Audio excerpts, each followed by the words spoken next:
বোনার একটা উপকারিতা হলো দেখা যাচ্ছে এক পাশ থেকে আমি কাইটে আসতেছি, আরেক পাশ থেকে আপনার জ্বালাই গেতেছে এই যে মানে। আসসালামু আলাইকুম, সবাই কেমন আছেন? আশা করি সবাই ভালো আছেন। আলহামদুলিল্লাহ আমিও ভালো আছি। তো আজকে আমি আমার যে খামারের যে প্ল্যানটা করছিলাম, যে জায়গায় খামারগুলো করবো আর কি, তো এই হলো সেই জায়গা। তো এটা হলো আমার বাড়ির পেছনে আর কি। বলবো যে ওইটা হলো আমার বাড়ি। তো এই হলো নতুন বাড়ি আমার, যেখানে কাজগুলো করতে নতুন বাড়ির কাজ আর কি, বাড়ির কাজগুলো চলতেছে। তো এই যে জমিটা ঘাস বোনা হয়েছে, এটা হলো আমার খামারের জায়গা আর কি। তো এইখানে আমি ভবিষ্যৎ আর কি খামারটা করতে চাইতেছি। তো আপনারা যারা আসলে জানতে চাইছিলেন যে আসলে এর আগে আমি একটা ভিডিও দিছিলাম যে খামার আমি কোন জায়গায় করব, ওই জায়গাটা দেখাইছিলাম। তো ওইভাবে ভালোভাবে দেখানো হয় নাই। তো আজকে জায়গাটা পুরাটা আপনাদের দেখাবো আর কি। তো এই হলো যে এই পাশে কিছু ঘাস বোনা হয়েছে, তো এগুলো এই যে নিয়ে দেওয়া হয়েছে। ঘাস হয়েছিল বাড়তি, যেমনি আগলা ঘাস ছিল ওইগুলো কাটা হয়েছে, পরিষ্কার করে দেয়। তো এই ঘাসগুলো আর কি বোনা হয়েছে।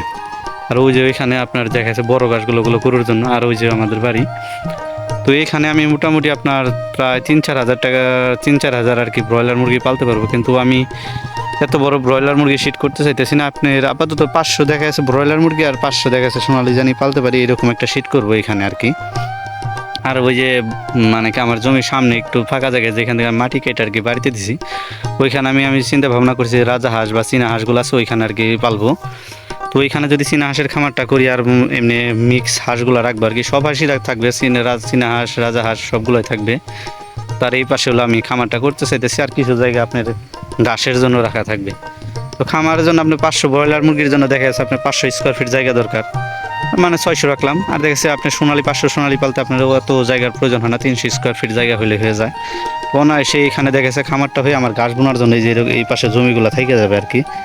এগুলো দেখা যাচ্ছে কলা গাছগুলো আরও পরিষ্কার টরিষ্কার করে মোটামুটি ভালো একটা প্লেস হবে আর কি। তো আসলে আমি আপনাদের সামনে যে আমাদের বাড়ির সামনে যে পেছনে যেখানে আমি চীনা হাঁসগুলো পালতে চাইছি ওই জায়গাটা আপনাদের এখন দেখাই আর কি। তো এই যে এইখানে হলো আমি হাঁসের খামারটা করতে চাইতেছি, মানে অল্প কিছু আর কি। দেখা যাচ্ছে আপনার 10-15টা চীনা হাঁস থাকলো, আর আপনার রাজা হাঁস 4-5টা থাকলো। এগুলো আর কি এখানে সাইডে দিলে দেখা যাচ্ছে ওনারা থাকতে পারবে আর কি, চারপাশে নেট দিয়ে বেড়া দিয়ে খুঁটি কেটে, মানে শিয়াল টিয়াল জানি আক্রমণ না করতে পারে। এই হলো আজকের ভিডিও। তো সকলে ভালো থাকবেন, সুস্থ থাকবেন। আজকের মতো এই পর্যন্তই। আসসালামু আলাইকুম।